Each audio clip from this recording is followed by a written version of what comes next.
Hi అండి, అందరూ ఎలా ఉన్నారు? బాగున్నారా? నేను బాగున్నానండి. ఇవాళ మీ ముందుకి నేను బెండకాయ పచ్చిమిరపకాయల కారంతో చేస్తున్నాను. సో పచ్చిమిరపకాయల కారం చేయాలంటే పచ్చిమిరపకాయలు, అలాగే జీలకర్ర, అలాగే వెల్లుల్లిపాయలు. నేను జీలకర్ర కూడా వేసుకున్నాను. సో పచ్చిమిరపకాయలు వేసుకున్నాను. సో పచ్చిమిరపకాయలు, అలాగే జీలకర్ర, వెల్లుల్లిపాయలు వేసేసి గ్రైండ్ చేసేసుకోవాలి. ఎక్కువ పచ్చిమిరపకాయలు వేసుకోవాలి. నేను 10 వేసుకున్నాను. సో నేను హాఫ్ కేజీ బెండకాయలు తీసుకున్నాను. అలాగే ఒక ఉల్లిపాయ తరిగి పెట్టుకున్నాను, కరివేపాకు.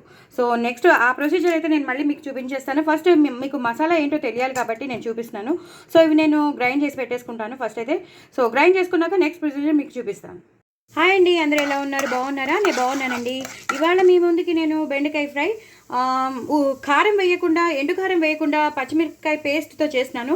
సో ఫస్ట్ అయితే నేను బాండీ పెట్టేసుకున్నాను. బాండీలో నూనె వేసేసుకున్నాను, మినపప్పు, శనగపప్పు వేసేసుకున్నాను. ఇప్పుడు మేము ముందు ఆవాలు, జీలకర్ర వేసేసుకున్నాను, ఎండుమిరపకాయలు వేసేసుకున్నాను.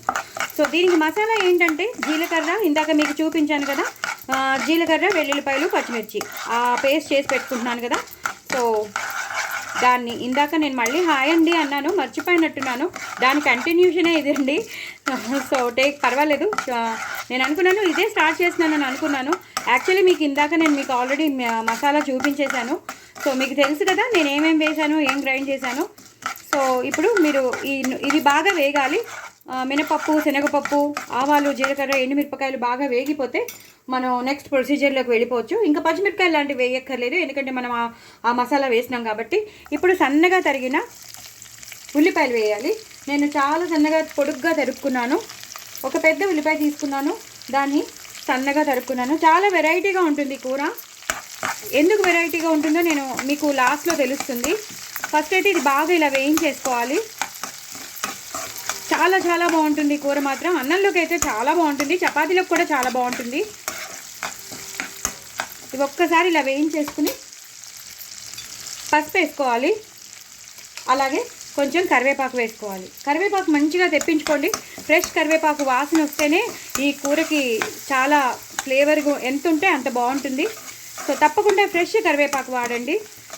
ఇవి ఒక్కసారి మగ్గాలండి. మగ్గాక మీకు చూపిస్తాను కదండి. ఎంతో బాగా వేగిపోయాయి, ఉల్లిపాయలు బాగా వేగిపోతున్నాయి. ఈ టైంలోనే నేను ఇందాక మీకు చూపించిన పచ్చిమిరపకాయలు, వెల్లుల్లిపాయలు, జీలకర్ర పేస్ట్ వేసేసుకోవాలి. ఇది వేసాక మనం అప్పుడు బెండకాయలు వేయాలి.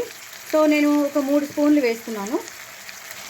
మీరు చూసుకుని మీకు కారానికి తగినంత మీరు వేసుకోండి.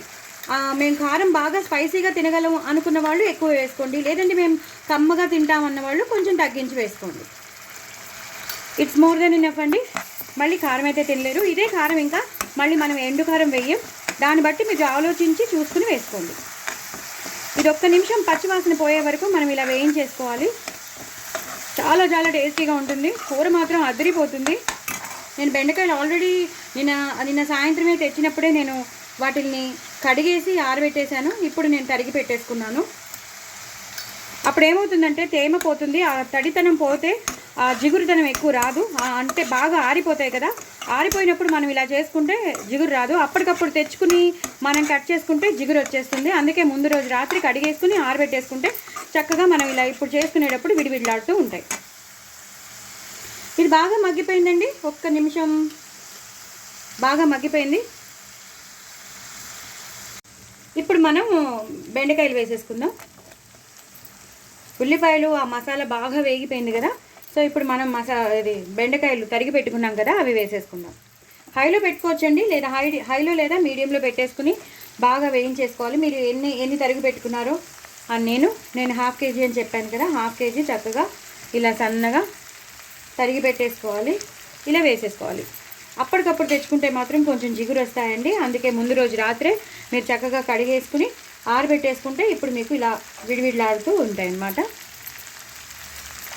వీటిని ఇలాగా కలిపేసుకోవాలి. దీనికి మూత పెట్టకూడదండి, బెండకాయ కదా, మూత పెట్టకుండానే ఇలా వేయిస్తూ ఉండాలి. ఒక 2-3 విడతలు అవ్వాలి, అప్పుడు కానీ ఇవి అవ్వవు. సో మనం తగినంత నూనె వేసుకున్నాం. ఒకవేళ నూనె తక్కువ అయ్యింది అని మీకు అనిపిస్తే మాత్రం తప్పకుండా మీరు కొంచెం నూనె వేసుకోవచ్చు. కానీ కాసేపు అయ్యాక బెండకాయ అనేది కొంచెం నూనె లాగేస్తుంది. సో చూసుకుని వేసుకోండి. ఇది మాత్రం 2-3 విడతలు అయ్యాక కానీ వేగదు. నాకు కొంచెం నూనె పడుతుందని అనిపిస్తోంది, బట్ నేను చూసే వేస్తాను. ఇవి ఇలా వదిలేస్తాను. మూత మాత్రం పెట్టకండి. మూత పెట్టకుండా వాటిని వేగనివ్వాలి. మీకు మళ్ళీ బాగా వేగాక మీకు మళ్ళీ చూపిస్తాను. చూసారు కదండి ఎంత బాగా వేగిపోయాయో, చక్కగా వేగిపోయాయి. నేను చెప్పాను కదండి, అదే అప్పటికప్పుడు తెచ్చుకుంటే మాత్రం జిగురు వచ్చేస్తాయి. దానికోసం పెరుగు వేసి, దానికోసం నిమ్మకాయ పిండి ఏవేవో చేసేస్తాం. అలా అక్కర్లేకుండా చూసారు కదా ఎంత విడివిడిలాడుతూ ఉంటాయి, ఇలా విడివిడిలాడుతూ ఉంటాయన్నమాట. సో బాగా వేగిపోయి మరీ క్రిస్పీగా అయిపోతే కూడా ఈ కూర బాగోదు.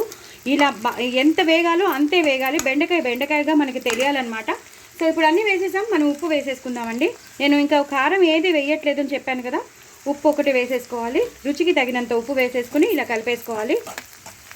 ఇలా కలిపేసుకుని అప్పుడు కొంచెం కరివేపాకు, కొంచెం కొత్తిమీర సో గార్నిష్ చేసేసుకోవాలి. చాలా చాలా బాగుంటుంది కూర, అదిరిపోతుంది. అంతేనండి, నిమ్మకాయ పిండేసుకోవాలి. ఇప్పుడు నేను చెప్పేది లాస్ట్ ఒక టచ్ ఉంటుందని చెప్పాను కదా, ఒక సీక్రెట్. అదేమీ లేదు, దీనికి టేస్ట్ ఎన్హాన్స్ అవ్వడానికి ఈ బెండకాయ ముక్కలు బాగా వేగిపోయాయి. చక్కగా మనం వేసిన మసాలాలో బాగా వేగిపోయింది. ఉల్లిపాయలు కూడా బాగా వేగిపోయాయి. మనం వేసేసాం కరివేపాకు, కొత్తిమీర కూడా బాగా వేసేసాం. ఇప్పుడు మొత్తం అంతా ఇప్పుడు ఏం చేయాలంటే చక్కగా ఇలా నిమ్మకాయ పిండేసుకోవాలి. నేను ఒక హాఫ్ చెక్క తీసుకున్నాను. ఇలా నిమ్మకాయ పిండేసుకోవాలి. చాలా చాలా టేస్టీగా ఉంటుంది. నేను బంద్ చేసేసానండి, ఇంకా అక్కర్లేదు, అయిపోయింది, కూర అయిపోయింది. సో బంద్ చేసేసాక నేను నిమ్మకాయ పిండేశాను. ఇలా వేడిగా ఉన్న దాంట్లోనే కొంచెం అంటే బంద్ చేసేసాక నేను వేసేసాను అనమాట. సో ఇలా కలిపేసుకోవాలి. పుల్లగా భలే బాగుంటుంది, భలే స్పైసీగా ఉంటుంది, ఎందుకంటే మనం పచ్చిమిరపకాయ పేస్ట్ వేసాం కాబట్టి. సో డూ ట్రై ఇట్ అండి. నా ఛానల్ మాత్రం సబ్స్క్రైబ్ చేసుకోండి, సపోర్ట్ చేయండి. చాలా చాలా టేస్టీ అయిన బెండకాయ ఫ్రై చాలా ఈజీగా చేసేసుకోవచ్చు. మన ఇంట్లో ఉన్న ఇంగ్రీడియంట్స్తో చేసేసుకోవచ్చు, చాలా టేస్టీగా చేసేసుకోవచ్చు. నిమ్మకాయ పిండేసి పచ్చిమిర్చి కారం వేసేసి. సో డూ ట్రై ఇట్ అండి. నా ఛానల్ మాత్రం సబ్స్క్రైబ్ చేసుకోవడం అసలు మర్చిపోద్దు. ఇది కాలేజ్ పిల్లలకు కానీ స్కూల్ పిల్లలకు కానీ ఇచ్చి పంపిస్తే మాత్రం సూపర్బ్ ఉంటుంది. అలాగే బాక్స్లో కూడా మనం తీసుకెళ్ళిపోవచ్చు, ఆఫీస్ ఎంప్లాయీస్ కానీ. చాలా చాలా టేస్టీగా ఉంటుంది అనమాట. సో డూ ట్రై ఇట్ అండి. నా ఛానల్ మాత్రం సబ్స్క్రైబ్ చేసుకోవడం అసలు మర్చిపోద్దే. బాయ్ అండి.